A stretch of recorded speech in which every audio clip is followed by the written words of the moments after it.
कल भी हम लोगों ने 3 परीक्षाफल का घोषित किया है और एक लंबित पुराना छोटा सा मामला था उसका भी परीक्षाफल घोषित किया है। आगे आने वाले समय में भी हम लोग अब बहुत जल्दी जो हमारे लंबित हैं CDPO के, DPRO के, प्रोजेक्ट मैनेजर के और पंचायती राज ऑडिटर का, इन सबों का परीक्षाफल भी हम लोग अगले माह तक निश्चित रूप से घोषित कर देंगे और उम्मीद है कि जुलाई माह में हम लोग 67 कंबाइंड सिविल सर्विस एग्ज़ाम का मेंस का भी परीक्षाफल घोषित कर सकेंगे। ये हमारे जो पुराने जितने हम लोग परीक्षा लेते रहे हैं, जो ले चुके हैं, उसका परिणाम परीक्षाफल के बारे में मैंने बताया। अब एक नया टास्क मिला है BPSC को सरकार के द्वारा। आप सब लोग अवगत हैं, वो अध्यापक नियुक्ति के लिए अनुशंसा भेजने के लिए। इसका हम लोगों ने पाठ्यक्रम और परीक्षा के संरचना के बारे में अपने वेबसाइट पर प्रदर्शित कर दिया है और मैं समझता हूँ कि इसको लेकर के कुछ संशय आप लोगों के भी मन में होगा और अभ्यर्थियों के भी मन में होगा और मैं चाहूँगा कि आप लोग भी प्रश्न पूछें और उनके बाद अगर कोई संशय है तो मैं कोशिश करूँगा कि उसको दूर करूँ। कुछ जानकारी मैं दे देना चाहूँगा ताकि आप लोग प्रश्न अगर पूछेंगे तो आसानी रहेगा। उसके बाद टोटल पद जो है वो प्राथमिक विद्यालय के लिए 79,943 है, जिसकी अधियाचना आयोग को प्राप्त हुई है। 79,943। उसके बाद माध्यमिक विद्यालय के लिए 32,916, 32,916 और उसके बाद हायर सेकेंडरी के लिए 57,602, 57,602। टोटल होता है 1,70,461, 1,70,461 जिस 61 आप लोग भी टोटल कर लेंगे।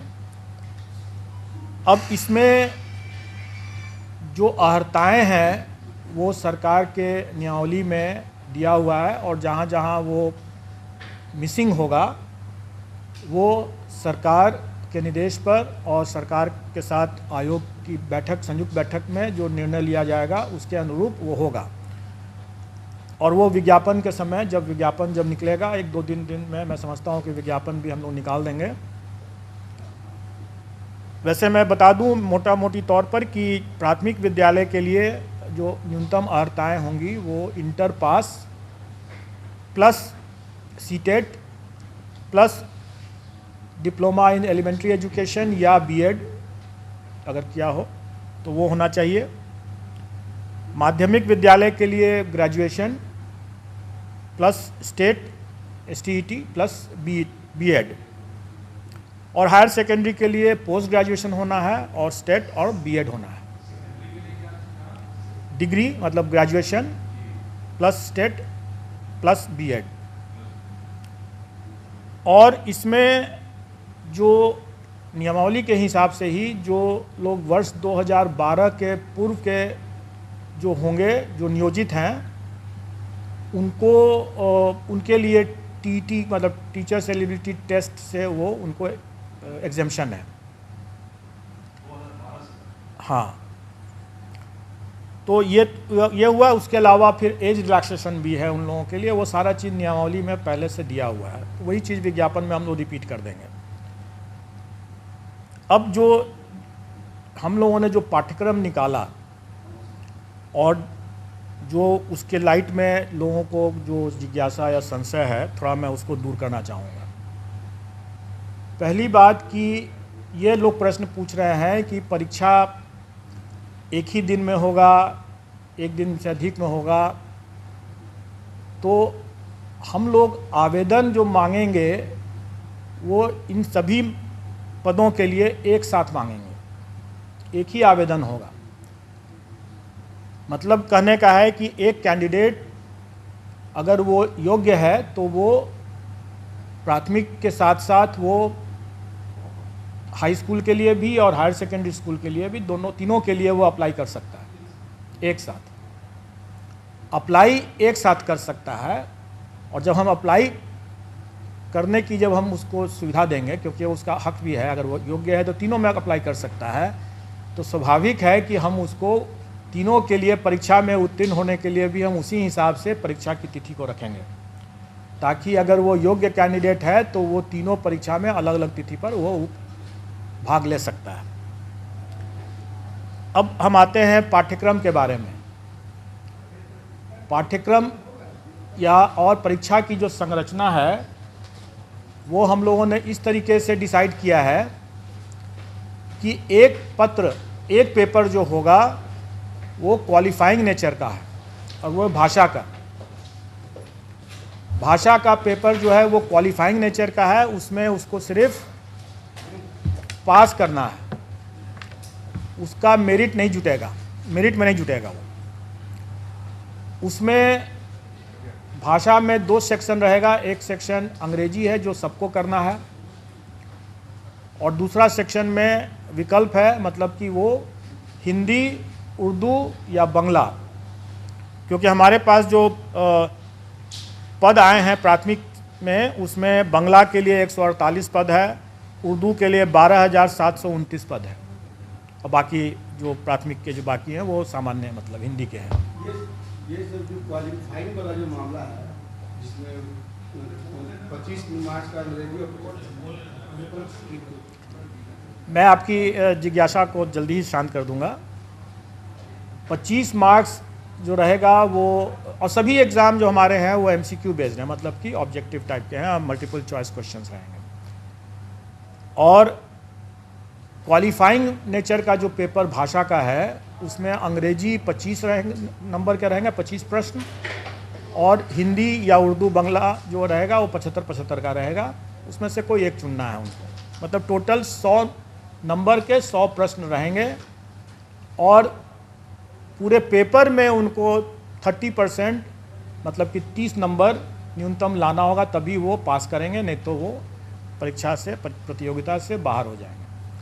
इसमें जो लोगों को जो जिज्ञासा है कि पहला कि क्या 30% अंग्रेजी में अलग और हिंदी में अलग लाना है, तो ऐसी बात नहीं है। संयुक्त रूप से उनको 30% लाना है, मतलब 30 नंबर लाना है। लेकिन मेरा यह मानना है कि ऐसा नहीं हो सकता है कि कोई शिक्षक हों और वह सड़क पर अगर चल रहे हैं और सड़क पर जो रोड पर जो साइनेजेस रहता है वो अंग्रेजी में भी रहता है, तो उसको न पढ़ सकें, तो वो शिक्षक क्या हुए? जो राह चलते हुए जो रोड के जो साइनेजेस हैं उसको अंग्रेजी में अगर लिखा हुआ है तो उसको भी न पढ़ सकें, तो क्या वो अच्छी गुणवत्ता के शिक्षक हुए? इसलिए हम लोग प्रश्न के स्तर को हम लोग इस तरह से रखने का कोशिश करेंगे कि हम उनको, अंग्रेजी जरूर सरल रहेगा, कठिन नहीं रहेगा। हम मानते हैं कि यहाँ पर हिंदी भाषी प्रदेश है तो अंग्रेजी का प्रश्न कठिन नहीं रहेगा, लेकिन इसका ये मतलब हुआ कि हिंदी का भी प्रश्न सरल नहीं होगा, क्योंकि अगर हिंदी का प्रश्न भी सरल हुआ और अंग्रेजी का प्रश्न भी सरल हुआ तो सब हिंदी ही देख करके निकल जाएंगे। इसलिए थोड़ा हम लोग भी दिमाग लगाएंगे, और मैं चाहूँगा कि अभ्यर्थी भी थोड़ा तो अंग्रेजी भी पढ़ ही लें, ताकि वो शून्य ना हो अंग्रेजी उनका, क्योंकि शून्य से अगर फिर वो आगे नहीं बढ़ पाएंगे, राह चलता वो साइनेज भी नहीं पढ़ पाएंगे, तो वो अपने छात्रों को कैसे पढ़ाएंगे। ये रही बात जो हमारे वैकल्पिक जो क्वालिफाइंग नेचर के जो भाषा का जो पत्र है उसके बारे में मैंने बतलाया। इसके बाद अब मेन पेपर होगा। मेन पेपर 150 नंबर का होगा, जिस पर कि मेरिट होगा, और हर स्कूल के कैटेगरी के लिए एक ही मेन पेपर है। जैसे प्राथमिक के लिए सिर्फ एक मेन पेपर है, अगर हम हाई स्कूल के लिए जाते हैं तो उसके लिए भी एक ही मेन पेपर है, और अगर हम इंटर के लिए भी इंटर स्कूल के लिए भी जाते हैं, मतलब हायर सेकेंडरी स्कूल के लिए जाते हैं तो उसके लिए भी एक ही मेन पेपर है।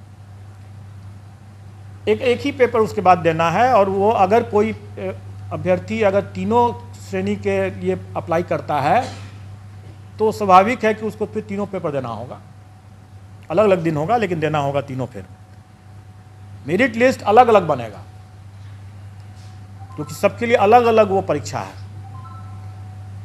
अब रही बात कि जो भी 150 नंबर का जो मेन पेपर हुआ उसका कंपोजिशन इस तरह से रहेगा कि 100 क्वेश्चंस तो रहेंगे वही जो वो अपने विद्यार्थियों को पढ़ाते हैं, उसका टॉपिक, उसका चैप्टर, उसका विषय वो वही होगा जो वो अपने बच्चों को पढ़ाते हैं स्कूल में। इसलिए अगर ये जिज्ञासा है कि उसका हम सिलेबस में विस्तार करके दें तो मेरा ये कहना होगा कि बिहार एग्जामिनेशन बोर्ड का जो सिलेबस है बच्चों के लिए उसी को देख लें, उसी को पढ़ लें, चैप्टर उसी के हिसाब से कंप्लीट कर लें, उनका डिटेल सिलेबस हो जाएगा। अगर मान लें कि अगर कोई फिजिक्स का देखता है या कोई हिंदी का देखता है तो जो अगर कोई इंटर का अगर है वो विषय, तो इंटर में जो पढ़ाई होती है एक फिजिक्स के स्टूडेंट के लिए उसका वही रहेगा, चैप्टर कंटेंट्स वही रहेगा। प्राथमिक विद्यालय में भी अगर जो बच्चों को जो पढ़ाते हैं शिक्षक वो वही रहेगा, कंटेंट वही, चैप्टर्स वही रहेंगे। मतलब सिलेबस का जो विस्तार, डिटेल सिलेबस की जो लोग मांग कर रहे हैं वो करना ज़रूरत नहीं है, क्योंकि अगर उसको देखना है तो अपने बिहार एजुकेशन बोर्ड का सिलेबस बच्चों का उठा कर देख लें और उसी की पढ़ाई कर लें।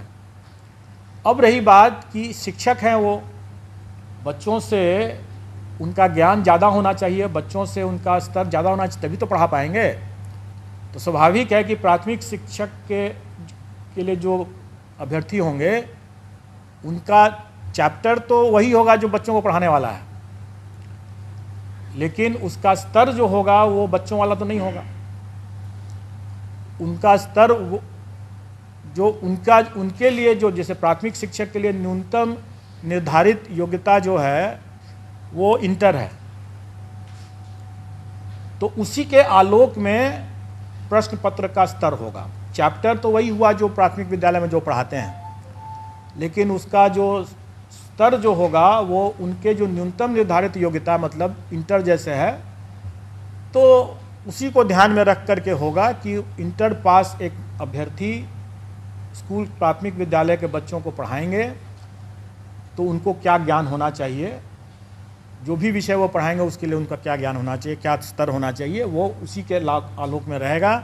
और उसी तरीके से अगर मान लें अगर +2 का अगर कोई शिक्षक है अभ्यर्थी, तो स्वाभाविक है कि वो +2 के विद्यार्थियों को पढ़ाने के लिए उसका स्तर तो उससे ऊंचा का होना है, तो फिर +2 के शिक्षक के न्यूनतम अर्हता जो है वो पोस्ट ग्रेजुएशन का है।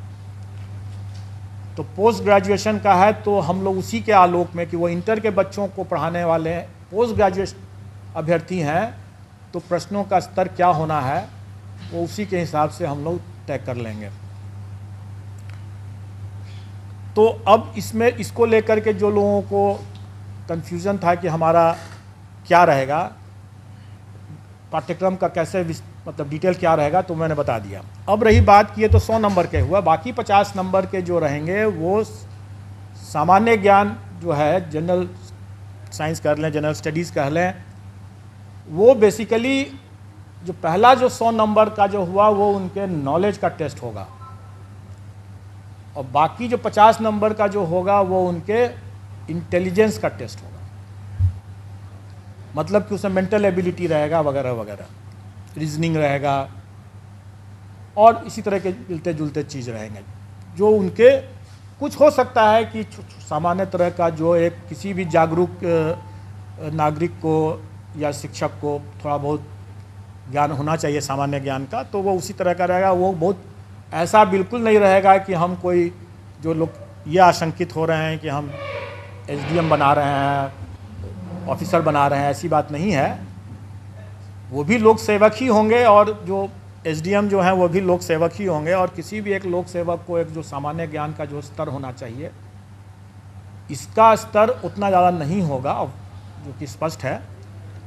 लेकिन इसमें 50 नंबर जो रहेंगे वो उनके विषय ज्ञान से हट करके ये उनके सामान्य ज्ञान, जो उनकी बुद्धिमत्ता का जो हम असेस करने का प्रयास करेंगे इसमें। अब रही बात कि इस पूरे मामले में हम लोगों ने इस बात शुरू से ही स्पष्ट कर दिया है कि इसमें तुक्केबाजी को हम प्रश्रय नहीं दे सकते हैं। मेरा ये मानना है कि अगर कोई ऑफिसर अगर है तो वो ऑफिसर, जिसे सिविल सर्विसेज का हम एग्ज़ाम लेते हैं, वो कोई भी विषय पढ़ के आता है लेकिन वो उस विषय का उपयोग नहीं करता है अपने कार्य में। अगर वो मान लें कि फिजिक्स पढ़ के आया तो सीधे वो फिजिक्स का उपयोग थोड़ी कर रहा है अपने कार्य में। लेकिन शिक्षक जो है वो सीधे अपने उस ज्ञान का उपयोग कर रहा है। अगर वो फिजिक्स पढ़ के आया है या हिस्ट्री पढ़ के आया है तो वो उसका उपयोग कर रहा है अपना ज्ञान बांटने में, अपने विद्यार्थियों को पढ़ाने में।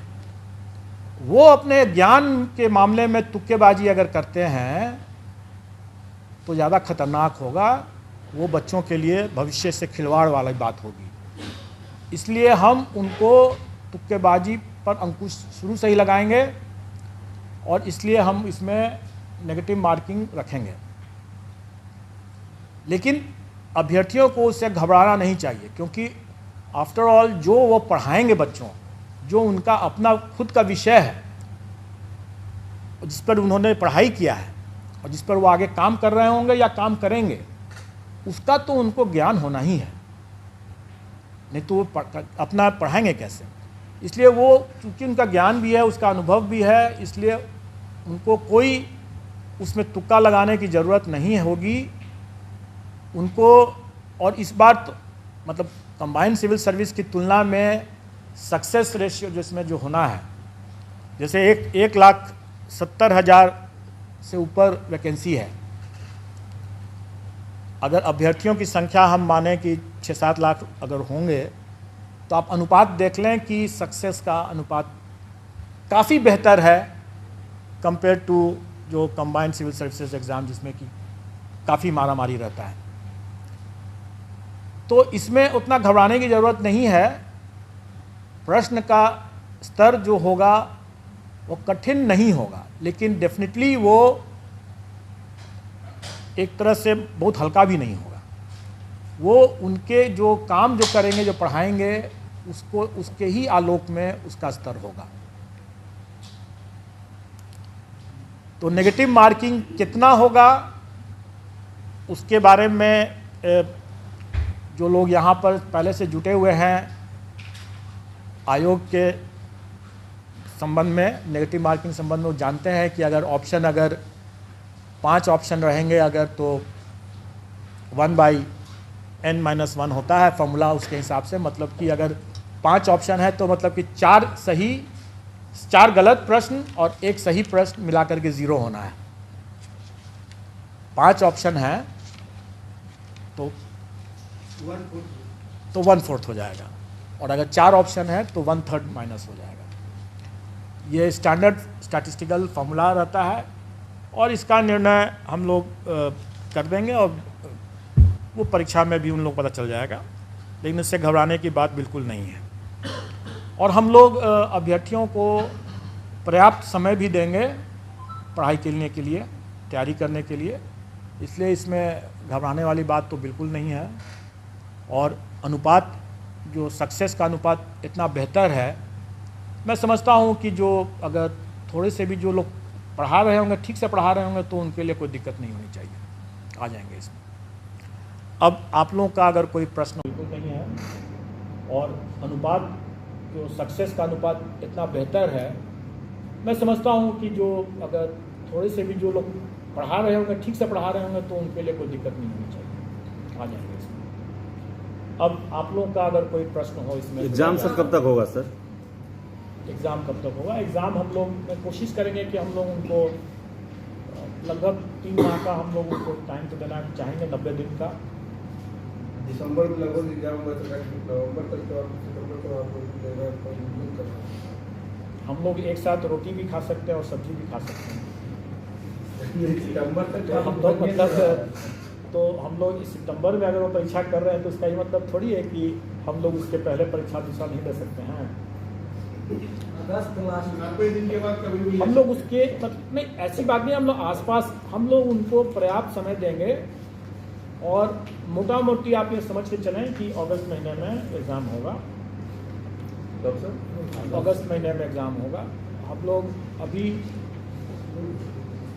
चूँकि वो ये एग्ज़ाम 4 दिन चलेगा क्योंकि 4 पेपर हो जाते हैं और चूँकि हमें सबको मौका देना है, प्राथमिक के लिए भी और हाई स्कूल के लिए भी और हायर सेकेंडरी के लिए भी, इसलिए वो हमें समय लगेगा उसमें। पेपर 1 जो होगा सर, भाषा का जो बता रहे हैं, तो वो तीनों के लिए अलग अलग होगा? नहीं, एक ही होगा? वो तीनों के लिए एक होगा। प्राथमिक, माध्यमिक और उच्च माध्यमिक का एक ही पेपर भाषा का होगा, इसलिए आप वो सरल होगा, वो सरल होगा। हम लोग चाहेंगे कि जो हमारे शिक्षक हैं वो अपने भी मतलब सर उठा करके चलें और आप लोग भी जब जाकर के जब कभी चेक करते हैं और बोल पाते हैं कि उनको मतलब एक स्केड्यूल नहीं है अपना, रविवार शनिवार तक नहीं जानते हैं, तो फिर बड़ा दुखद लगती कि वैसी नहीं होगी बात। बस उतना ही जानना है उनको, क्योंकि उसके बाद जो अपने विषय के जो हैं वो अपने विषय के तो ज्ञाता हैं ही। इसका सिलेबस क्या होगा सर भाषा का? वही तो मैं बता रहा हूँ कि ये एक सामान्य होगा। अगर मान लें कि अंग्रेजी की बात अगर करें तो वो कम से कम अगर अंग्रेजी का अखबार उठा कर पढ़ तो सकें, 4 लाइन में कोई लिखा हुआ है तो उसको समझ तो सकें कि क्या लिखा हुआ है, उतना ही भर है, सामान्य है। कोई हम उसमें उनसे शेक्सपियर के बारे में नहीं पूछने वाले हैं। इसमें कट ऑफ मार्क्स जैसे था कि सर प्रधानाध्यापक वाला 40 वो सामान्य प्रशासन का बहुत पुराना सर्कुलर है और वो सभी परीक्षाओं में लागू है, वो इसमें भी लागू है। सर अभी इंग्लिश पेपर की बात कर रहे थे, तो जहाँ तक मेरे नज़रिया है कि ग्रामीण क्षेत्र में बहुत कम ऐसे टीचर है जो इंग्लिश पढ़ाते हैं। गवर्नमेंट स्कूल में इंग्लिश का साधन नहीं है, तो लोग कैसे पढ़ेंगे और कैसे पेपर दे पाएंगे? देखिए, जैसे आप शायद पता नहीं थी कि नहीं थी, मैंने बताया कि क्या ग्रामीण क्षेत्र के लोग पटना नहीं आ रहे हैं? आ रहे हैं। और सड़कों पर आजकल पटना के सड़कों पर आप देखेंगे कि साइनेजेस जो हैं काफ़ी अंग्रेजी में लिखे हुए हैं। जितने व्हाट्सअप जो होते हैं, बहुत से व्हाट्सअप तो अंग्रेजी में भी लिखते हैं ना।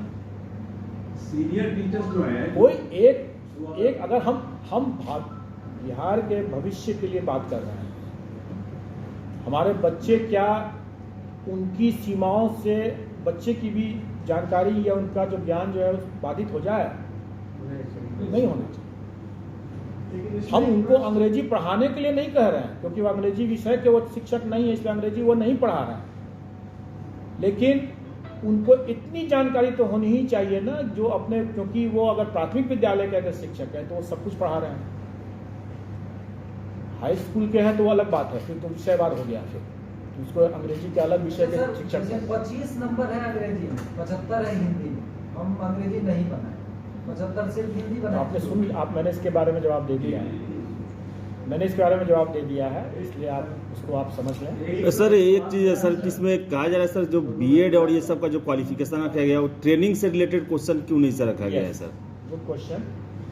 मैं बता दूं कि आप तीनों स्तर के, क्योंकि अभी मेरे पास मध्य विद्यालय की वैकेंसी नहीं आई है, इसलिए मैं मध्य विद्यालय के बारे में नहीं बता रहा हूँ, अभी कुछ तय नहीं हुआ है, उसका जब आएगा तो उस समय देखा जाएगा। लेकिन अभी जितने भी स्तर लेवल के विद्यालय के शिक्षकों के बारे में मामला है, सब में देखेंगे कि अनिवार्य अर्हता में सीटेट एस्टेट ये है या बीएड डीएलएड है। ऐसी स्थिति में उन परीक्षाओं में प्रशिक्षण संबंधित कैसे पेडागोजी जो कहते हैं उसके संबंध में या चाइल्ड डेवलपमेंट के बारे में ऑलरेडी उसकी परीक्षा वो टीचर्स एबिलिटी टेस्ट में दे चुके हैं। तो अब फिर से उसी चीज़ के अगर हम लेने लगे हैं तो फिर आप ही लोग कहेंगे कि जब उसमें जब ले ही चुके हैं तो फिर इसमें भी वही चीज़ ले रहे हैं, तो नई परीक्षा की क्या ज़रूरत है? नई परीक्षा की ज़रूरत इसलिए है क्योंकि जो अभ्यर्थियों की संख्या अगर 6 लाख है और अगर हम उसमें से 1,70,000 ही को हमको अगर लेना है तो स्वाभाविक है कि हम मेरिट बेस्ड ही हम सिलेक्शन प्रोसेस करेंगे। अब रही बात कि पेडागॉजी जो है या चाइल्ड डेवलपमेंट CDP को कहते हैं, चाइल्ड डेवलपमेंट पेडागॉजी की बात जो करते हैं, ये ऐसा चीज़ है जिसके लिए वो पहले से एलिजिबल हो, अपनी पात्रता पहले से प्रमाणित कर चुके हैं। दूसरी बात कि ये ऐसा मामला है कि वो भविष्य में कि वो TET करके आए हुए हैं, वो जब स्कूल में जब जाएंगे वहाँ भी और भी अनुभव ज्ञान अभी हासिल करेंगे, उनका उसमें निखार आना ही है। उस पर हमको एक बार जब एलिजिबिलिटी टेस्ट कर चुके हैं उस बिंदु पर, तो दोबारा हमको उसी बिंदु पर उसकी परीक्षा लेने का कोई मतलब नहीं है। सर पहले क्वालिफाइंग परीक्षा होगा, उसके बाद ये भाषा वाले में आप जनरल तो हो गया, इंग्लिश और हिंदी दोनों होना चाहिए, लेकिन अगर कोई बंगला का स्टूडेंट है या उर्दू का स्टूडेंट है उसके लिए क्या वो भाषा का क्या? वही तो मैं बताया ना कि हिंदी ऑब्लिक उर्दू ऑब्लिक बंगला। हिंदी ऑब्लिक प्रश्न पत्र बाइलिंगुअल रहेगा या हिंदी केवल? देखिए, प्रश्न पत्र जो हमारा जो सब्जेक्ट का जो रहेगा वो बाइलिंगुअल रहेगा, लेकिन नेचुरली अगर हिंदी का प्रश्न अगर है, एक कब पेपर है तो हिंदी में ही सिर्फ रहेगा। अगर इंग्लिश का है तो फिर उसमें हिंदी तो नहीं रहेगा। एक उर्दू वाले, ये मदरसा वाले, जो लैंग्वेज का जो विषय का जो पेपर रहेगा वो उसी लैंग्वेज में रहेगा, तो वो बाइलिंगुअल नहीं रहेगा। ये DAP को लेके बिहार में जो अब तक परीक्षाएं हुई है, इसमें महिलाओं को विशेष छूट दिया गया है कि 85% उनके लिए 85 मार्क्स है, तो क्या वो छूट आप जारी रखेंगे या फिर जो 90 का है?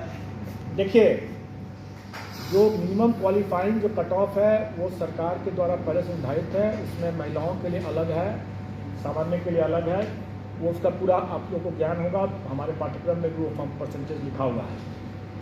अब रही बात कि सरकार ने इस बार जो नियमावली जो बनाया है उसमें प्राथमिक विद्यालय के शिक्षकों के लिए शिक्षकों के पद पर महिलाओं के लिए आरक्षण जो है 50% है, 50% है, अन्य में 30% या 35%। प्राथमिक में 50 और अन्य में 35। अन्य में जो पहले से है वो सही है, और प्राथमिक विद्यालय के केस में 50% आरक्षण महिलाओं के लिए। सर ये जो एग्जाम दो एग्जाम होंगे तो क्वालिफाइंग एग्जाम पहले होंगे उसके बाद मेंस होंगे या इससे कोई फर्क नहीं पड़ता है, क्योंकि हमारे जो भी एग्जाम है MCQ बेस्ड हैं और इसका इवैल्यूएशन हमारे कंप्यूटर से ही होंगे, क्योंकि हम हमेशा करते आ रहे हैं। जो लोग आयोग के पास आते रहते हैं या आयोग की पद्धति से वाकिफ़ हैं वो जानते होंगे। मैं एक दो बातें और बता देना चाहूँगा जो लोग नहीं वाकिफ़ होंगे उनके लिए। पहली बात कि ये MCQ बेस्ड होगा तो इसमें हम सारा का सारा जो है कंप्यूटर से ही हम इवैल्यूएशन करते हैं, और हम लोगों ने एक नई परिपाटी बनाया है कि जो हमारे आंसर की जो निकलते हैं वो हम पहले से प्रदर्शित कर देते हैं, और उस पर जिसको आपत्ति करनी है तो आपत्ति भी करते हैं, एक बार 2 बार, तो वो इसमें रहेगा। जो हम लोगों ने इतने दरमियान में जो अनुभव हासिल किया है इस तरह की परीक्षाओं को लेने में और जो सुधार किया है उसका लाभ शिक्षक अभ्यर्थियों को भी होने वाला है। तीसरा ये इसमें ये रहेगा कि पारदर्शिता बरतते हुए हम उनका OMR शीट को वेबसाइट पर उनको दे देंगे ताकि वो अपना OMR शीट देख सकें कि उन्होंने क्या किया है। ये पूरी ट्रांसपेरेंसी रहेगी। लेकिन इसके साथ साथ मैं ये भी बता दूं, उनको ये आगाह भी कर दूं कि जो ये सुविधा दे रहा हूं तो उसके साथ साथ जो पारदर्शिता और जो कठिनाई जो कड़ाई जो की बढ़ती जाएगी उसके बारे में भी जानकारी दे दूं। हम लोग अपना प्रश्न पत्र जो है वो सीधे एग्जामिनेशन सेंटर में अभ्यर्थियों के सामने खोलेंगे, वो कहीं किसी सेंटर सुपरिटेंडेंट के चैम्बर में नहीं खोलेगा।